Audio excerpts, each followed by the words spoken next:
Much love, everybody out there. Whoa, Nelly. This is another down and dirty, quickie Pele Report. Just a quick update on what's going on. See how I can knock this out.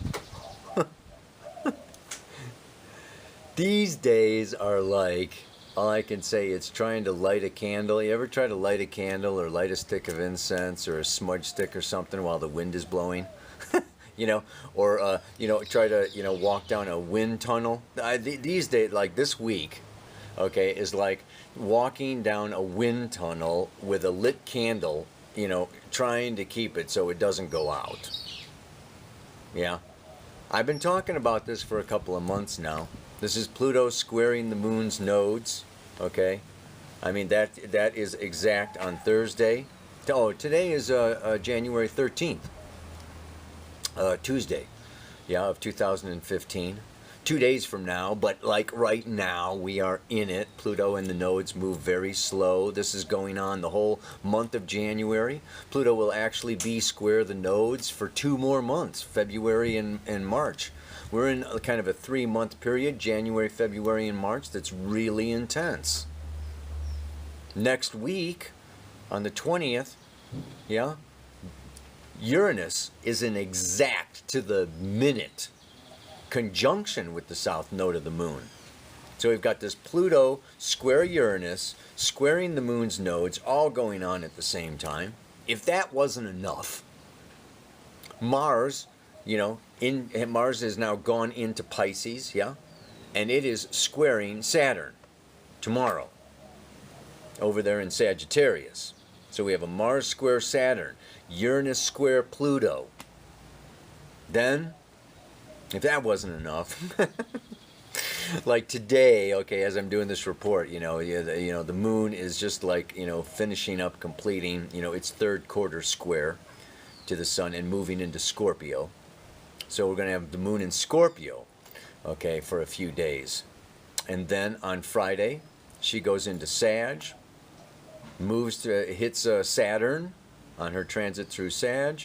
Sunday goes into Capricorn, spends, and finally we have a new moon. At the sun moves into Aquarius. We have a new moon next Tuesday at 0 degrees Aquarius. Exactly opposite my sun. I don't know what's going to happen. Yeah.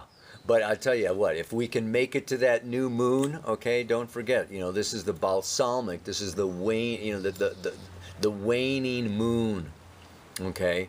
She's getting smaller and smaller and smaller, and they call it, the dark moon is that last few degrees, okay, where she's completely gone and completely dark and you can't see her. She's like kind of swallowed by the sun, yeah? Before that new moon happening next Tuesday.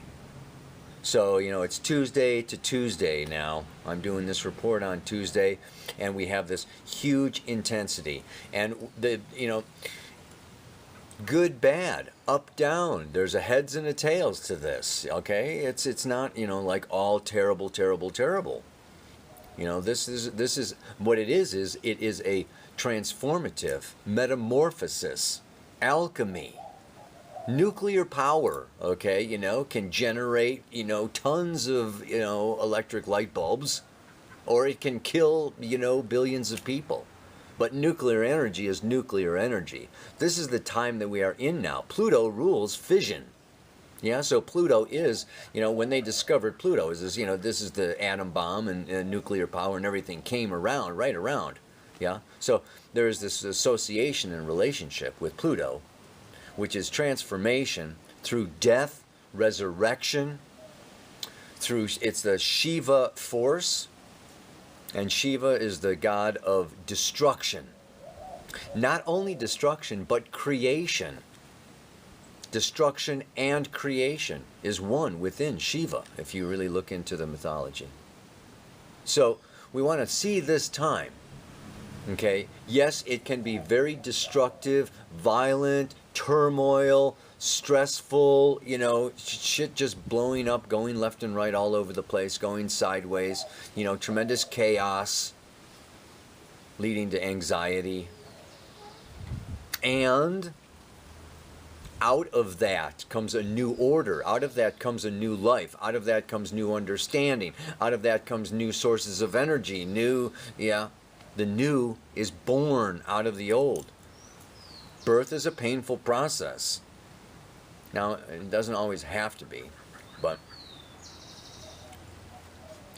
it's interesting because, I mean, I've had 3 kids, and obviously the third one was a lot easier. She just came shooting out of there in no time. Yeah, the first one was a huge, long labor that was super intense. And it's just like, you know what? The more you transform, the more you give birth, the more you, change, the easier it gets. The more you resist, the more problematical and challenging and violent it becomes. This is just the natural law. When you resist growth and evolution, it's like damming the river, and the energy builds and builds and builds and builds until,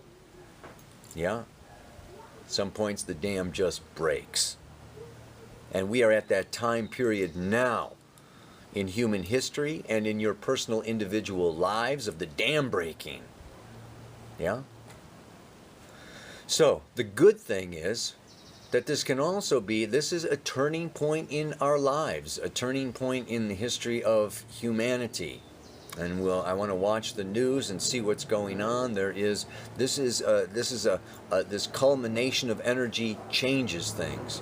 So it can be when you meet someone who changes your life. This is a time for you to change your life. And Pluto often works through relationship and partnership and other people. I want to give you the 4, Jeffrey Wolf Green came up with the 4 ways that Pluto induces, kind of forces and pushes the evolutionary process.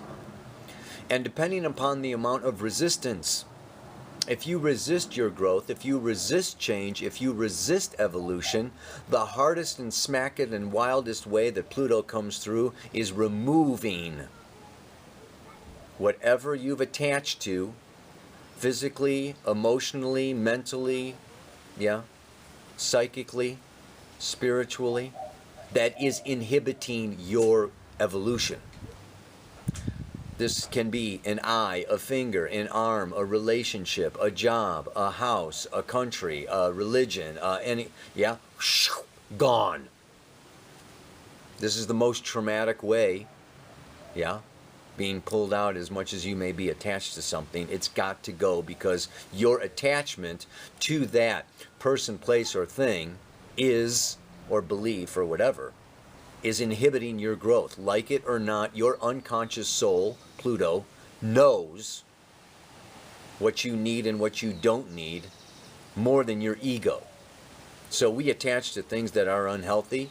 We attach to things for security, for dependency, for this, that. And Pluto comes along, and this is a time now of you don't need that anymore. Whoom! And it can feel like the rug is being pulled out from underneath you, and it's very painful. Number 2, the second way that it works, and what can be happening for you now, is stagnation. Making, just this life, this job, this relationship, this situation that I'm in is so dead, so empty, so stifling, so I'm gonna die any minute. I can't stand it anymore. It's like the volcano, that's building that pressure until, bam, it's got to blow. So if you've been fearing change or fearing transformation or afraid to let go or holding on to something, it can just get to be so hard. So hard. It's like, I don't want to get out of bed anymore. I don't want to face the day. I don't want to do this anymore. I can't stand this. That's another way, that it works and can be happening now.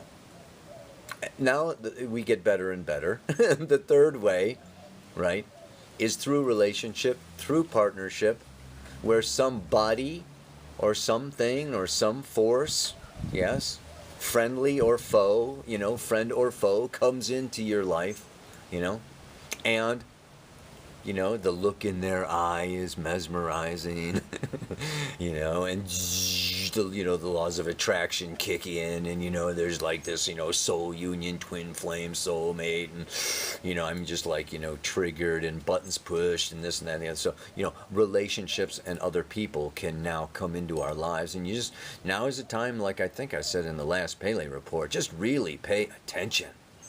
Pay attention, because you know, what's going on now is like you're getting signs from life.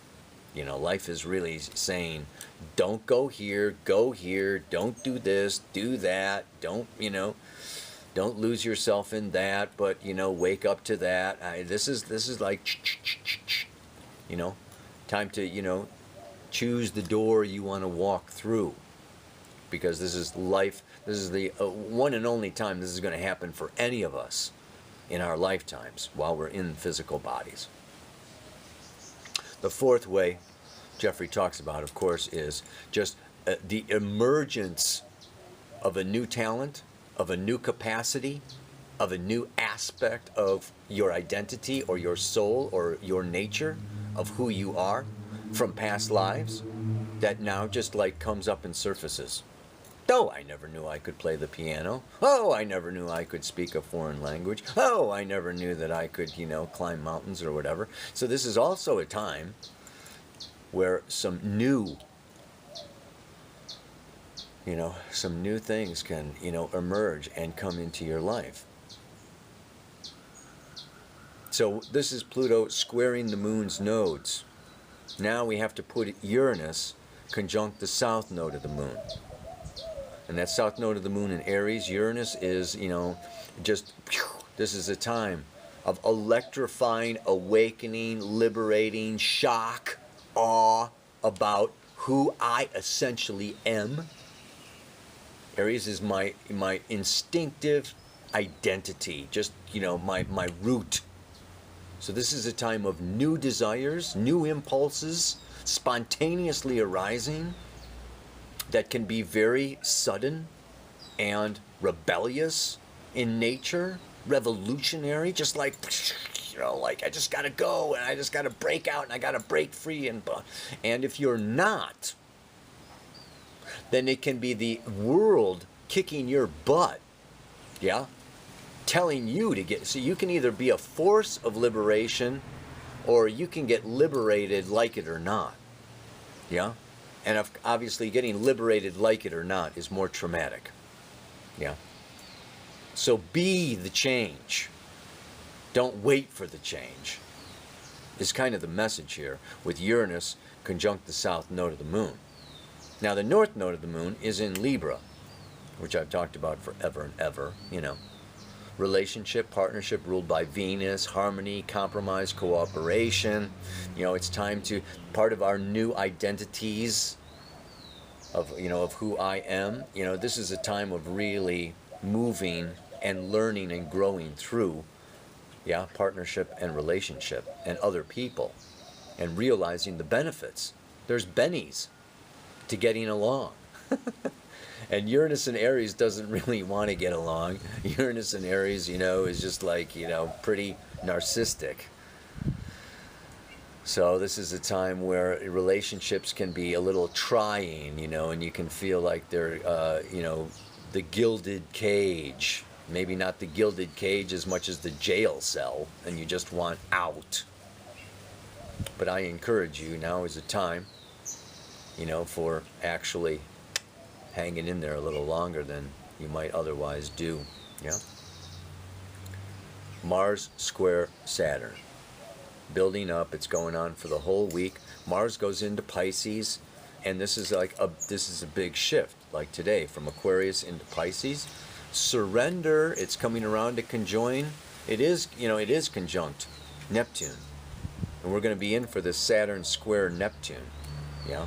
You know, which is going on for, you know, a number of months. But Mars now is that masculine force that wants to act and penetrate and move forward and go forward, and it comes into Pisces, and it's like, surrender, selflessness, egolessness, love, sacrifice.